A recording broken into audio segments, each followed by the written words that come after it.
Head to simplysafe.co.uk to see our latest offers and let our family look out for yours. T's and C's apply. EE full fiber broadband can connect 100 devices around your home, like laptops, smartphones, smart TVs, smart fridges, even smart kettles. You can connect them all. Pretty impressive, huh? This is EE full fiber broadband, powered by BT. Limited availability. Check coverage at ee.co.uk. LBC News. Travel.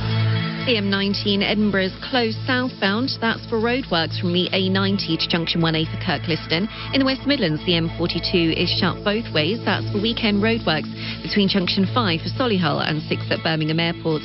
There are delays in Lancashire on the M6 southbound. It's queuing from junction 33 at Lancaster South to 32 at the Broadson interchange.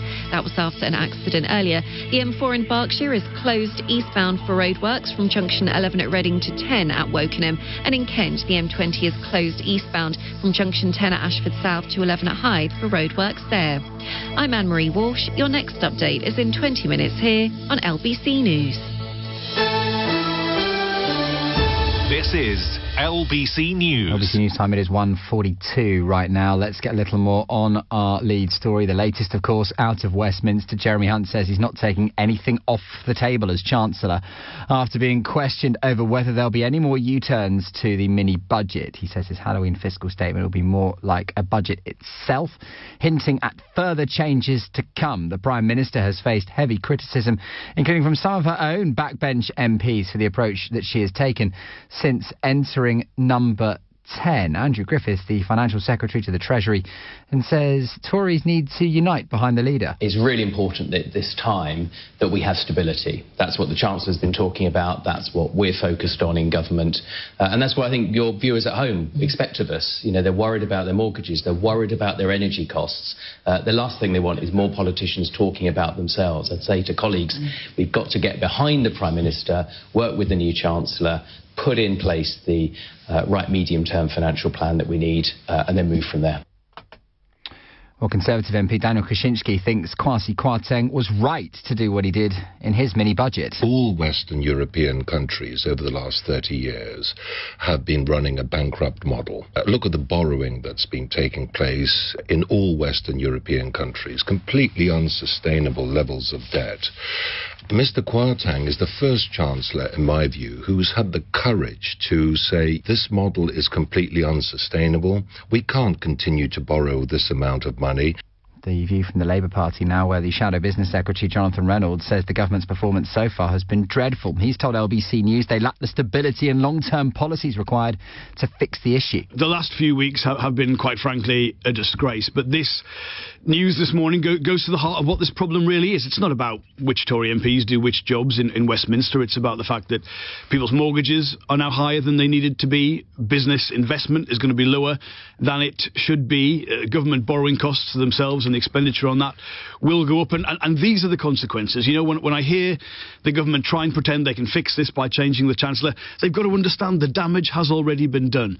And the reason this is so important is, you know, I agree with Liz Truss on one thing, which is that the last 12 years have been very, very poor economically for the UK. But I would say that the UK having the lowest rate of business investment in the G7 has been at the heart of that. What this news tells us today is that we're actually nearly the bottom of the G20. So it's one thing to lag Germany, but when you're lagging Mexico, Argentina, you know, that is a genuinely dreadful level of performance. And that is what the government needs to address.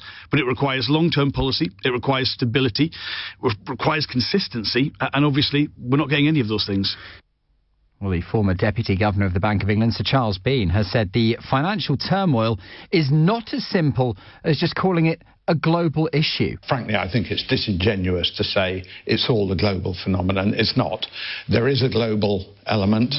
If you look at the general level of interest rates, they've risen by about 3 percentage points since the beginning of the year. 3/4 of that, 2/3 maybe, is the world and what's happening in the Ukraine, but the rest of it is a UK-specific phenomenon, and it's particularly developed since the mini-budget. So it's clearly driven by that, in my view. And basically, we've moved from looking not too dissimilar from the US or Germany as a proposition to lend to looking more like Italy and Greece. Well, let's get the view of Peter Oborne, a columnist for the Middle East Eye, political commentator and author, who's told LBC News Liz Truss has been a disaster. Well, Liz Truss never really did have a mandate because she replaced Boris Johnson and announced her growth plan and everything which went with it. No, the British people didn't vote for that. Just 150,000 Tory members whose judgment was very flawed, disastrous for the country, and it basically jeopardised the jobs and livelihoods of millions of British people. Her wild excesses, incredibly bad judgment, and so we're now having to deal with this dreadful mess which Truss herself has created. This is LBC News. Anti-oil protesters have thrown paint over a luxury car dealership today in central London and glued themselves to the road in Park Lane. The Home Secretary, Suella Braverman, has announced plans for new laws targeting demonstrators who cause disruption. Christian Silk is a member of Extinction Rebellion and has been at the protest and has told LBC News he's prepared to be arrested for his actions. Putting myself on the line, risking my own freedom, I think is completely justified. So yes, if you say to me, would I get arrested? Yes. Would it be good for me? No. But I'm old enough and wise enough to say, OK, I risk my freedom for my children's sake. A fire at a notorious jail housing political prisoners and anti-government activists in Iran's capital has injured at least 9 people. Flames and smoke rising from Tehran's Evin prison has been widely visible as nationwide anti-government protests triggered by the death of a young woman in police custody entered a 5th week. Dr. Mehrdad Khansari is a former Iranian diplomat and has told LBC News the details about the situation remain unclear. Well, undoubtedly, the fact that this event happened at this particular time leads one to believe that there is something related between the protests and what happened there. The narratives obviously are different in the sense that the government alleges that some prisoners were trying to escape and that they were the ones who sort of set the fire and resulted in this way. But, you know, the reports show that there were people gathered outside the prison, and that may have inspired some people, you know, to do certain things. The exact picture is not very clear at this time, other than the fact that a number of people have been killed.